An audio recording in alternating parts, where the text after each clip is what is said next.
करम वालिही वासहाबिहिल किराम वब्निहिल करीम वबारिक वसल्लिम सलातन दाइमतन सरमदन अबदा। अज़ीज़ान गिरामी वक़ार, आज की मुहर्रमुल हराम की इस मजलिस में आपके सामने मैं बयान करने की गरज से हाजिर नहीं आया हूँ। आपके 10 रोज़ा जो मुहर्रम की मजालिस यहाँ पर चल रहे हैं, मामूल के मुताबिक चलते रहेंगे और उससे आप नसीहत हासिल करते रहेंगे। आज जुमा का दिन है, मुहर्रम का ये दूसरा जुमा है। इस जुमा में मैं सिर्फ और सिर्फ बरकत हासिल करने के लिए हाजिर आया हूँ और दुआ करके मैं रुखसत हो जाऊंगा, इसलिए कि सरकार सैयदुश शुहदा इमाम आली मकाम इमाम हुसैन आज़म रदी अल्लाह तआला अन्हु की बारगाह में खिराज अकीदत पेश करना, दर हकीकत हम उनका मकाम और उनका बुलंद मर्तबा बयान करके अपनी तारीफ कर लेते हैं, इसलिए कि जो उनकी तारीफ करता है अल्लाह उसका मर्तबा बुलंद कर देता है। एक बात याद रखें, हम हुसैनी हैं और हुसैन आज़म अमन का पैगाम देने वालों को कहते हैं। सैयदुश शुहदा इमाम आली मकाम इमाम हुसैन रदी अल्लाह तआला अन्हु जुल्म के खिलाफ ही तो खड़े थे और उन्होंने अपनी पूरी जिंदगी में ये साबित कर दिखाया है, मौत और हयात सिर्फ इस दुनिया से मर जाने और कट जाने का नाम नहीं है। जो रसूल पाक सल्लल्लाहु अलैहि वसल्लम की मोहब्बत में मर जाता है, अल्लाह उसे हमेशा जिंदा रखता है। आज सिर्फ 2 चंद नसीहतें आपके सामने रखता हूं कि बहुत सारे लोग इमाम हुसैन का गम मनाते हैं कि उनकी शहादत हो गई, करबला में उनके बच्चे शहीद हो गए और उनका पूरा खानदान जिस आजमाइश में मुब्तला था, ये सब बयान करने के बाद रोते हैं, धोते हैं, सब कुछ गम फितरी बात है, जो भी सुनेगा उसको गम होता है।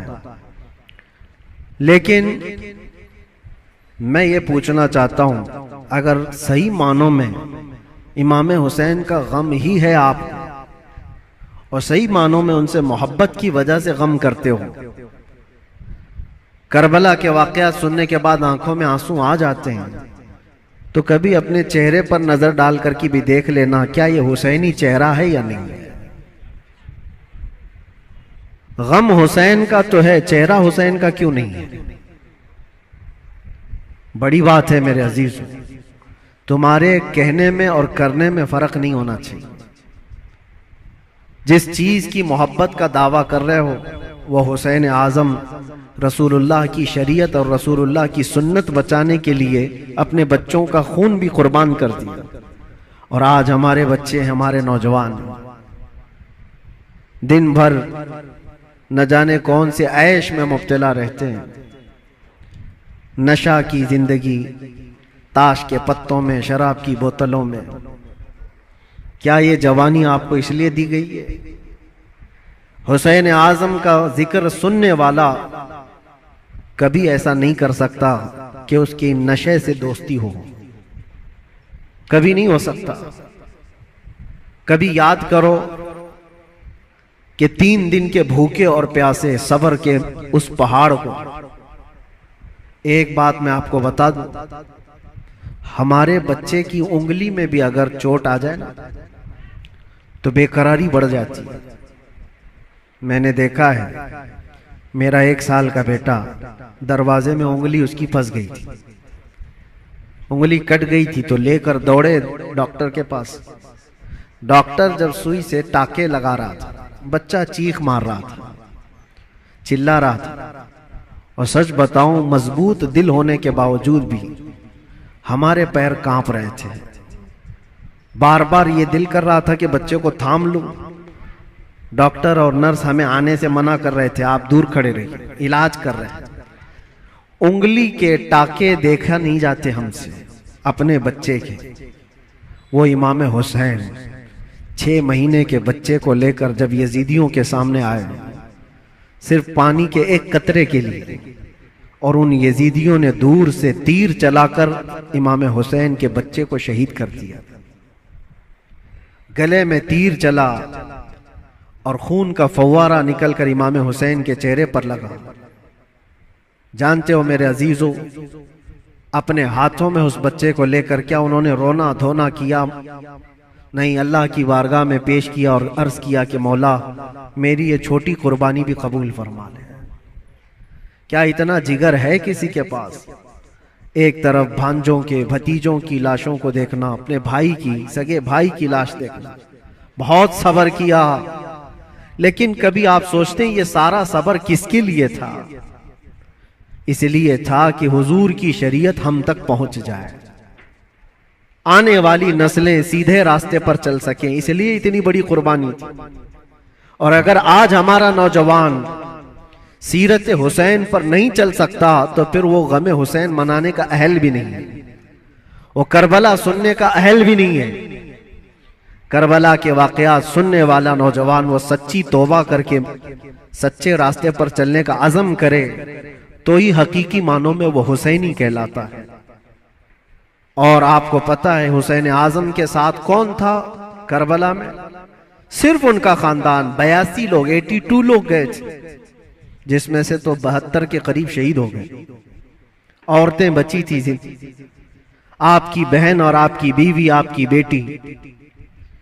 या औरतें जब कैदी बन करके जा रही थी, लोग उल्टा सीधा बयान करते होंगे, लेकिन सही मानों में रिवायत यह है कि उन अहले बैत की खवातीन को उस हालत में भी पर्दे में देखा गया है।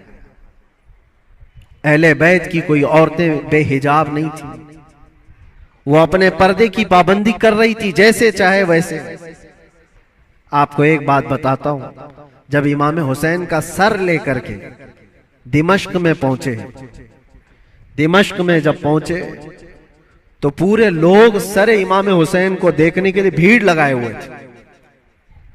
तो उस वक्त हजरत बीबी सकीना जो 9 साल की थी, इमाम हुसैन की बेटी, वो भी चल रही थी। एक सहाबी वहां दिमश्क में रहते थे हुजूर के, उनकी उम्र ज्यादा थी, 80 साल के करीब के थे। उन्होंने पहचान लिया इमाम हुसैन की बेटी को देख करके। वो करीब आए, कहा बेटा अफसोस है कि रसूलुल्लाह के इस नवासे को शहीद कर दिया गया, हम कुछ नहीं कर सके। बताओ कोई हाजत है तो मैं तुम्हारी हाजत पूरी करूं। ऐसे वक्त में एक घर, जिसके घर से सब कुछ लुट गया हो, खाने पीने को भी ना हो और कैदी बनाकर ले जाया जा रहा हो, उस वक्त नन्ही सी बच्ची ने क्या कहा जानते हैं आप? कहा, ऐ मेरे नाना के सहाबी, ये जो मेरे बाप का सर नेज़े पर डालकर ले जा रहे, इसको थोड़ा आगे कर दीजिए, ये जुलूस में आगे कर दीजिए। कहा क्यों ऐसा कह रहे हो? कहा इसलिए कि उस सर को देखने के लिए भीड़ जमा हो रही है और वो सर देखते देखते लोग हमारी इज्जतों को भी देख रहे हैं, हमारी तरफ भी देख रहे हैं, हमारी बेपर्दगी ना होने पाए। जो सर देखना चाहते वो सर देखें, हम तो कम से कम महफूज रहे। उस आलम में भी अपने पर्दे की हिफाजत करने वाली अहले बैत की वो छोटी सी बच्ची पर कुर्बान जाओ। आज हमारी भी औरतें हैं, औरतों को इस करबला के वाक़े से ये सीखना चाहिए कि जितने ऐश परस्ती में दुनिया तुम्हें आज बाहर दावत देकर बुला रही है, मेरी बहनों, ये हकीकी जिंदगी नहीं, इस्लामी जिंदगी ये है कि रसूलुल्लाह सल्लल्लाहु अलैहि वसल्लम के अहले बैत से जुड़े हुए हर खातून ने ऐसी जिंदगी गुजारी है कि किसी अजनबी ने जिंदगी भर उनके किसी चीज को देखा नहीं है। अल्लाह करे कि हमें वो जिंदगियां नसीब हो। बस मेरा ये पैगाम है कि हुसैन आजम को सुनने के लिए सिर्फ रोना धोना जरूरी नहीं, बल्कि हुसैन आजम को सुनने वाले को ये अज़्म और हौसला रखना चाहिए कि मैं अपनी ख्वाहिशात को मार करके अल्लाह की रजा के लिए जीऊंगा, अल्लाह की रजा के लिए जीऊंगा। जो बुरी आदतें जिंदगी में आती हैं उसको तर्क करना ये भी एक बहुत बड़ा अज़्म है, एक बहुत बड़ा हौसला है। नौजवानों से मैं गुजारिश करूंगा, आज पूरी दुनिया तुम्हारी तरफ देख रही है। आज जानते हैं हमारी कौम को क्या क्या इल्जामात हैं कि नशा तुम्हारे यहाँ बिकता है, नशा तुम करते हो, झूठ तुम बोलते हो, चोरियां तुम्हारे मोहल्ले में हो रही हैं, बहुत सारी आवारगियां। ये सब बातें क्यों आई तुम्हारे अंदर? रसूलुल्लाह सल्लल्लाहु तआला अलैहि वसल्लम के खानदान से मोहब्बत करने वाले, अहले बैत से मोहब्बत करने वाले अपने मुआशरे में ऐसे तो नहीं रह सकते। जिस रसूल ने कहा सफाई आधा ईमान है, आज हमारे मोहल्लों में सफाई नहीं। बात सिर्फ यही है कि सिर्फ जुबान से हुसैन हुसैन कह लेने का नाम हुसैनी नहीं होता, हुसैनी नहीं होता। अपने अमल से ये साबित करके दिखाओ कि हम हुसैनी किरदार रखते हैं, यजीद से आज भी नफरत रखते हैं। और आखिरी बात, हुकूमतें सबकी जाएंगी। आज जो तख्त पर बैठे हों कल उतर जाएंगे। यजीद 3 साल तक हुकूमत किया, अपने 3 साला दौर में उसने बहुत जुल्म किया, लेकिन तख्ता खत्म हो गया, यजीद मर गया। मुझे बताओ आज पूरी कायनात में झंडा यजीद का लहराता है या हुसैन का लहराता है? वजह यही है, हक के लिए जो खड़ा हुआ रब ताला उसे कयामत तक जिंदा रखता है। इसीलिए हमेशा इस बात को याद रखो मेरे अजीजों, जुल्म करने वाले जुल्म करते रहेंगे, मसाइब आते रहेंगे, मुसीबतें आती रहेंगी, मशक्कतें आती रहेंगी। अंधेरा होगा तो अल्लाह ताला की तरफ से उजाला भी जरूर आएगा, उजाला जरूर आएगा। अल्लाह तबारक व तआला हक के साथ हमेशा कायम रहने की तौफीक अता फरमाए। बस मैं आज इतनी ही नसीहत पर अपनी गुफ्तगू खत्म करता हूँ और दुआ के लिए मैं हाजिर आया था। दुआ करता हूँ, मेरा एक छोटा सा ये मैसेज था, इसलिए कि मैं एक चीज आपको ये भी बता दूं कि मैं आपकी इसी जामा मस्जिद का इमाम भी रह चुका हूँ अल्हम्दुलिल्लाह। हमारे बच्चे यहाँ पर हैं, हमारे बरसों से सुनने वाले सामाईन यहाँ पर मौजूद हैं। हो सकता है कुछ लोगों के लिए नया होगा मैं, लेकिन चूंकि 15 साल गुजर गए तो 15 साल में बहुत सारे मामलात भी गुजर जाते हैं। कुछ लोगों ने हमारी इमेज को, हमारी छवि को बहुत बिगाड़ करके पेश किया गया है। ये आएंगे तो हलचल मच जाएगी, ऐसा होगा वैसा होगा, भड़काऊ होगा। मेरे अजीजों एक बात याद रखो, जो हुसैन आजम से ताल्लुक रखता है वो कभी भी आतंक से ताल्लुक नहीं रख सकता, उसका कोई ताल्लुक नहीं होगा।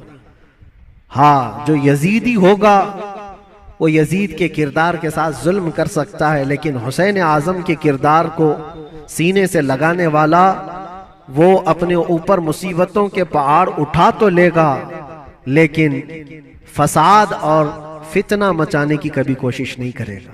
अल्हम्दुलिल्लाह आज मैं ये आपके सामने इसलिए इजहार के साथ कह रहा हूं कि हमारा मकसद किसी भी जगह पर फितना फसाद फैलाना नहीं है, लॉ एंड ऑर्डर को खराब करना नहीं है। हम अपने जुबान से जो भी बात अर्ज करते हैं वो हक के लिए बात अर्ज करते हैं, नौजवानों की इस्लाह के लिए करते हैं। यहां पर बड़े लोग गवाह होंगे, इसी मस्जिद के वो बच्चे जो 24 घंटे नशे में रहते थे, अल्हम्दुलिल्लाह 60 से ज्यादा नौजवान मेरे साथ इसी मस्जिद में एहतिकाफ पे भी बैठे थे। जानते होंगे पुराने लोग, और अब तो बच्चे बड़े भी हो गए और यहां तक कि मस्जिद की कमेटी में भी आ गए। बहुत सारे लोग, बचपना होगा, जवानी आएगी, बुढ़ापा भी होगा। पहले के लोग भी यहाँ पर जो मुझे जानते हैं, हमारा एक ही मकसद होता है, एक ही मकसद है। वो मकसद क्या है कि मोहम्मद से वफा तूने तो हम तेरे हैं। ये जहां चीज है क्या, लौह कलम तेरे हैं। बिगड़े हुए रास्ते तुम्हें वहां से निकाल कर लाना, उस रास्ते पर तुम्हें कायम रखना जो रास्ता तुम्हें सीधे इस मस्जिद से लेकर मदीने तक पहुंचा देता हो, ताजदारे मदीना सल्लल्लाहु अलैहि वसल्लम के कदमों तक पहुंचाता हो, उस रास्ते पर तुम्हें लाकर खड़ा करना। बस ये हमारा मकसद है।